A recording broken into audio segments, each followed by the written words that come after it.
नमस्कार। आइए बात करते हैं कनिष्ठा उंगली के बारे में। कनिष्ठा उंगली ज्ञान की उंगली, बुद्धि की उंगली और सूर्य के पहले पर्व तक ना पहुँचे तो ये अपने आप में अच्छा इंडिकेशंस नहीं है। यानी कि अगर ऐसी उंगली हो तो बहुत जल्दबाजी होती है। जिस महिला की हो या जिस पुरुष की हो, उसको अपने जीवन के अंदर बहुत जल्दबाजी रहती है और जल्दबाजी के कारण वो बहुत गलत निर्णय भी ले सकता है और भारी नुकसान भी उठा सकता है। तो इस प्रकार से ये कनिष्ठा उंगली, साथ ही साथ जब गहराई में पहुंच जाए, मुझे किसी से कोई द्वेष नहीं है, तो मक्कारी का सहारा भी व्यक्ति अपने जीवन में ले लेता है। यानी साम दाम दंड भेद सबका सहारा व्यक्ति ले लेता है या महिला ले लेती है। अब बात करता हूँ शनि के बाद सूर्य की उंगली की। यश मान सम्मान प्राप्त करने के लिए उंगली नीचे से मोटी है, यानी कुल मिलाकर के प्रतिष्ठित परिवार से पैदा होना, और साथ ही साथ उंगलियों पर खड़ी हुई रेखा है, यानी कि उन्नति तरक्की की तरफ निरंतर बढ़ने वाले शुभ चिन्ह यहाँ पर मौजूद हैं। उंगलियों के बीच का गैप शनि की उंगली के बीच में जब इतना ज़्यादा हो जाए तो अपने परिवार यानी कि ससुराल से व्यक्ति की या औरत की बनती नहीं है, उससे उनके विरोधाभास के स्थिति रहती है, यानी विरोध की स्थिति रहती है। अब बात करता हूँ यहाँ पर मैं आपकी शनि की उंगली के बारे में। शनि की उंगली जानी जाती है अच्छे धन की स्थितियों के लिए, साथ ही साथ जानी जाती है यहाँ पर उंगली शनि की आपके स्वास्थ्य के हिसाब से। कुल मिलाकर के अभी वर्तमान में यहाँ देखूँ तो सामान्य रूप से धन के संसाधन और सामान्य रूप की आपके पास रोग की स्थिति है। अब बात करता हूँ बृहस्पति की उंगली। बृहस्पति की उंगली जब शनि की उंगली पर चढ़ जाए तो ये अच्छा इंडिकेशंस नहीं है। इसको कहते हैं धन के लिए पागल हो जाना। यानी कुल मिलाकर के दिमाग के अंदर सिर्फ एक ही एक बात है, चाहे कुछ भी करूं, कुछ भी अपनाऊं, परंतु मेरे पास धन के बहुत ऊंचे मानक होने चाहिए। इस प्रकार की बृहस्पति की उंगली जब उतनी टेढ़ी हो जाए तो किसी की व्यक्ति सुनता भी नहीं है, तो कुल मिलाकर के या लेडीज सुनती ही नहीं है। तो कुल मिलाकर ऐसे चिन्ह आपके यहाँ से मुझे उंगलियों से मिलते हैं। अब चलते हैं हम आपके बुध पर्व पर। आपका राइट हैंड भी मुझे साथ के साथ देखना पड़ेगा क्योंकि आप एक कर्म करने वाली महिला हैं, इसलिए। तो यहाँ देखिएगा, ये बुध की पर्वत है, बुध का पर्वत, और यहाँ यदि खड़ी रेखाएं मिलती हैं तो इसके साथ वो रेखाएं भी मिलती हैं जो सूर्य पर्वत से जाकर के बुध पर्वत को जा रही हैं, यानी कि भाग दौड़ के लिए तैयार। और जब तक आपके जीवन में धन का आगमन नहीं होगा, जब तक आप भाग दौड़ नहीं करेंगे, स्थान परिवर्तन नहीं करेंगे, यानी अपने जन्म स्थान से जितना ज़्यादा दूर आते जाएंगे उतना आपके जीवन के अंदर आपको धन के आगमन बनेंगे। यहाँ पर छोटी छोटी रेखाएं आड़ी रेखाओं के रूप में भी है, यानी कुल मिलाकर के अभी तो बुध की स्थिति वैसी नहीं है धन की जैसी आप चाहती हैं। अब ये देखिए सूर्य पर्व की रेखाएं। ये सूर्य पर्व की रेखाओं का मैंने हमेशा फल बताया कि जब सूर्य पर्व की रेखाएं इतना जाकर के यहाँ इस प्रकार से दिखलाती हैं तो ये जीवन के अंदर बहुत भाग दौड़ कराती हैं। बहुत स्थानों का भाग दौड़ होती है, दूर दूर तक के लोगों से जुड़ते हैं और अपनी कोई भी माल की सप्लाई के लिए या किसी भी स्थान के चीज़ के लिए बहुत ज़्यादा भाग दौड़ को दिखलाने वाली स्थिति है। यानी आपके जीवन में वर्तमान में भी भाग दौड़ है और आगे भी बहुत भाग दौड़ होने वाली है। अब बात करते हैं हम यहाँ पर सीधा सीधा धन के पर्व की। धन का पर्व, और यहाँ पर ये स्थिति यहाँ धन के पर्व की है। यानी कुल मिलाकर के अगर मैं धन की स्थिति को देखता हूँ तो ये बहुत देख कह सकता हूँ कि वर्तमान में कर्म ज़्यादा साथ दे रहा है, भाग्य कम साथ दे रहा है, और यहाँ कुल मिलाकर के आपका दोनों का मिला जुला फल यहाँ पर आपको धन के आगमन तो करा ही रहा है। थोड़ा स्वास्थ्य के प्रति भी सावधानी रखनी चाहिए। अब बात करता हूँ बृहस्पति पर्व की। बृहस्पति पर्व पर ब्रैकेट बन जाए, निश्चित रूप से आप अपना मकान बना पाएंगी, आप अपना ज़मीन खरीद पाएंगी, इसमें कोई भी शक नहीं है। और यहाँ बृहस्पति पर्व जब इस प्रकार से इतनी सारी रेखाओं के लिए हो जाए तो ये अपने आप में संसाधन के प्रति बहुत आकर्षण को भी बढ़ा देता है। तो ये इस बात को भी आपको ध्यान रखना है। अब बात करते हैं आपकी हृदय रेखा को।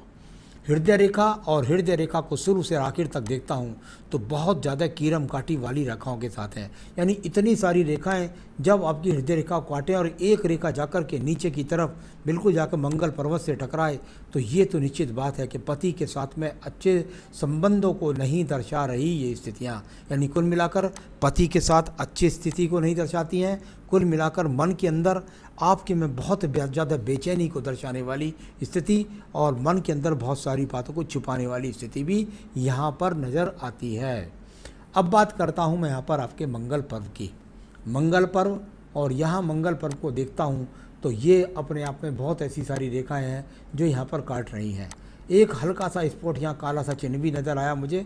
जब इस प्रकार का काला चिन्ह हो जाए तो ये क्रोध की सीमा को बढ़ा देता है और वो क्रोध की सीमा के कारण आप गलत डिसीजन किसी भी प्रकार का आप ले सकते हैं, चरित्र से लेकर के क्रोध तक का। तो यहाँ आपको उस चीज़ से सावधान रहना होगा। अब बात करता हूँ आपकी बुद्धि रेखा की। देखिए बुद्धि रेखा यहाँ पहुँची और भाग्य रेखा पे जाकर इसका दी एंड हो गया। जब भाग्य रेखा यानी धन रेखा तक बुद्धि रेखा जाए तो व्यक्ति अपने जीवन के अंदर सिर्फ एक ही बात पर पड़ा हुआ है, कैसे भी हो कहीं से भी हो धन चाहिए धन चाहिए धन चाहिए। ऐसी बुद्धि रेखा आपकी आकर के भाग्य रेखा पर रुक गई। नीचे से एक मंगल रेखा निकली और वो मंगल रेखा आयु रेखा के इस खंड से गई और यहाँ जाकर के आपके द्वितीय मंगल पर्व पर भी चली गई। यानी कि आपके जीवन के अंदर मंगल से मंगल पर्व को जाने वाली ये रेखा जो दूसरी है, इससे आपको सावधान रहना होगा। आप कोई बहुत ज़्यादा जल्दबाजी के अंदर ऐसा निर्णय ना ले जाए जो आपके सुखी जीवन में आपको प्रभावित करे।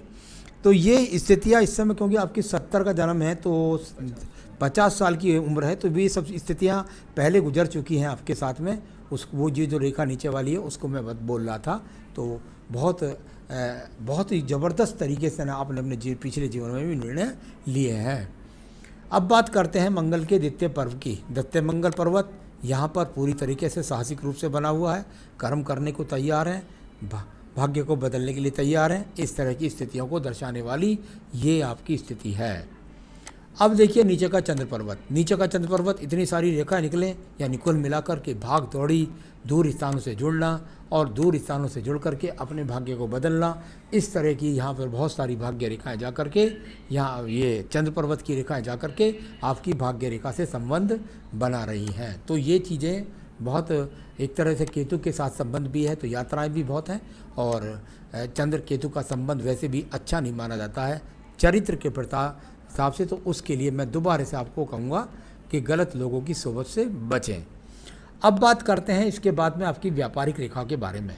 आप देखें तो व्यापारिक रेखा आपकी चलती है, व्यापारिक रेखा चलती है, दूर स्थान से बार बार जा कर के टूटती है, फिर बिखरती है, फिर जुड़ती है, फिर टुकड़ती है। आप नहीं हटते हैं और उसके बाद लगातार मेहनत करते चले जाते हैं, इस प्रकार से संबंध बनाती है। यहाँ पर ही भाग्य रेखा से निकल कर के रेखा का सूर्य पर्वत के साथ संबंध भी है। यानी कि कुल मिलाकर आपके ये वो वेग देने वाली रेखा है जो आपको दूर स्थान से जुड़ करके आपको लाभ यानी को बहुत ज़्यादा यात्राएं आपके जीवन में कराने वाली हैं। यहाँ से ये भाग्य रेखा को देखिएगा, ये भाग्य रेखा चलती है और लगातार चलती रहती है। आपके जीवन के अंदर ये भाग्य रेखा यहाँ जाती है और लगातार चलती रहती है। यानी आने वाले समय में भी भाग्य रेखा बहुत ज़्यादा इन्वॉल्वमेंट आपके जीवन में कर रही है। तो इस प्रकार से अगर मैं यहाँ देखता हूँ तो काफ़ी जद्दोजहद आपके जीवन में रही है और आपने अपने आप को स्थापित करने में कोई कसर कोस नहीं छोड़ रखी है। यहाँ ये सब रेखाएं यहाँ बताती हैं इस बात को। अब मैं बात करता हूँ इसके बाद में आपकी सीधा शुक्र पर्व की। ये शुक्र पर्व देखिए कितना ज़्यादा पीड़ित है। शुक्र पर्व लेफ्ट में भी पीड़ित, शुक्र पर्व राइट में भी पीड़ित। किस प्रकार से आपके संबंध आपके पति के साथ अच्छे रहे हों, इसके लिए बहुत मुश्किल है, क्योंकि इतना ज़्यादा शुक्र पीड़ित हो जाए तो चरित्र के प्रति सावधानी या पति के साथ संबंधों में या बहुत ज़्यादा लग्जरियस जीवन के लिए व्याकुलता, इस तरह के यहाँ पर बुरे इंडिकेशंस आपके पास में यहाँ मौजूद है। ये तीनों चीज़ से आपको बचना होगा जो मैंने बोली है। अब बात करता हूँ मैं इसके बाद में यहाँ पर आपके ये स्पेस सारा बता दिया मैंने, आपको तीनों चीज़ से सावधान रहना है। और साथ ही साथ बात करते हैं आपके पास एक मंगल रेखा की। ये मंगल रेखा आपके पास वो है जिसने आपको सारी मुसीबतों से आज तक आपको निकाला है। तो इस प्रकार से ये मंगल रेखा और कुल मिलाकर के आयु रेखा को देखें तो ये आयु रेखा जाकर भाग्य रेखा के अंदर मर्ज हो गई है। यानी कि यहाँ से इस प्रकार से आयु रेखा चली, इसमें भी बहुत सारे दीप, बहुत सारी मुसीबतें थी, और इसके साथ में यहाँ जुड़ गई है इस रेखा के साथ, यानी कुल मिलाकर आयु रेखा इधर चली गई। यानी आप कह सकते हैं आपकी आयु रेखा कुल मिलाकर ठीक है। तो आयु रेखा यहाँ लगभग 72-73 वर्ष की अभी है, आगे भी ये रेखाएँ बढ़ती रहती हैं। अब आया आपका सवालों के जवाब, ये आपको पढ़ा मैंने। मेरा खुद का हेयर ऑयल प्रोडक्ट का बिजनेस है, क्या उसमें मैं खूब नाम कमा सकती हूँ? जहाँ आपकी उम्र इस समय 50 वर्ष पर चल रही है, वहाँ आपकी भाग्य रेखा आपका अच्छा साथ दे रही है।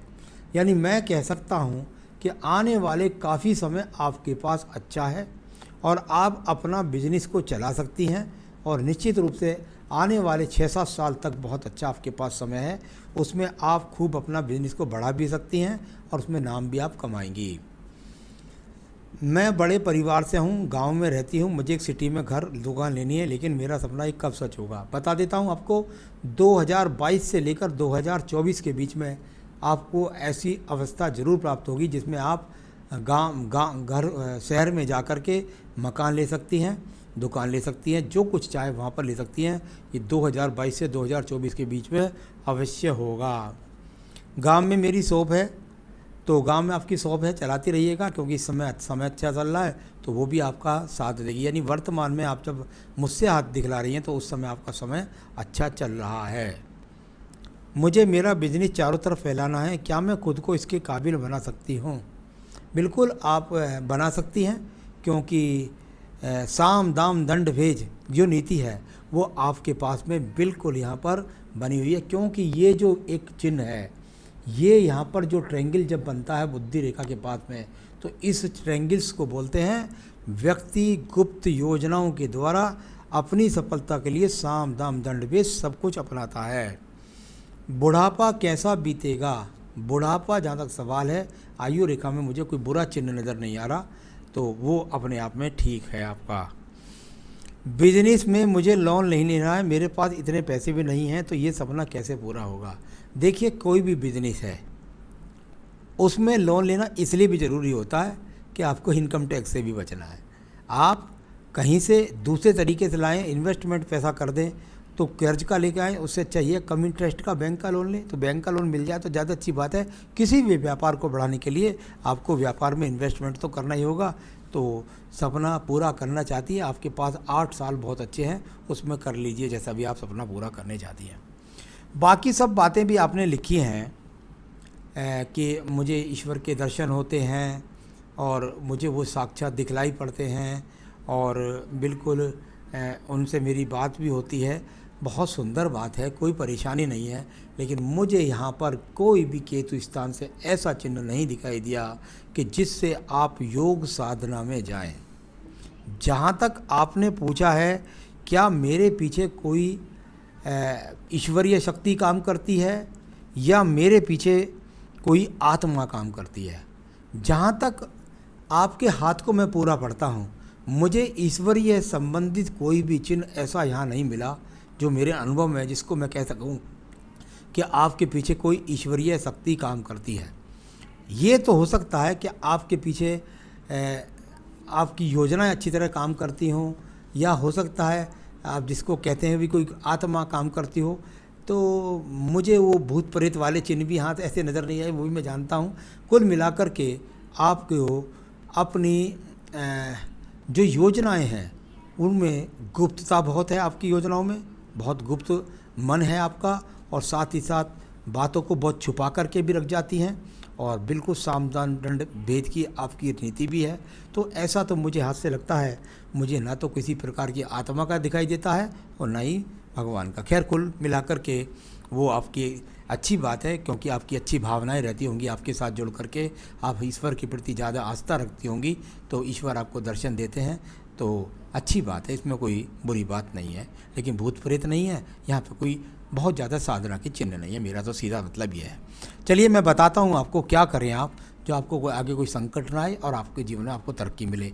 सिर्फ और सिर्फ आपको बजरंग बली की पूजा करनी है, हनुमान जी की पूजा करनी है। आपको केवल बजरंग बाण सुबह और शाम पढ़ना है अपनी पूजा के अंदर। साथ ही साथ एक बेहतरीन सा पुखराज आपने शायद पहन रखा है, तो इसको पहन करके रखिए। बस इतना करिए, हो सके तो देवी कवच भी पढ़िए। आपके जीवन में आप सुखी रहें, यही मेरी शुभकामनाएं हैं। नमस्कार।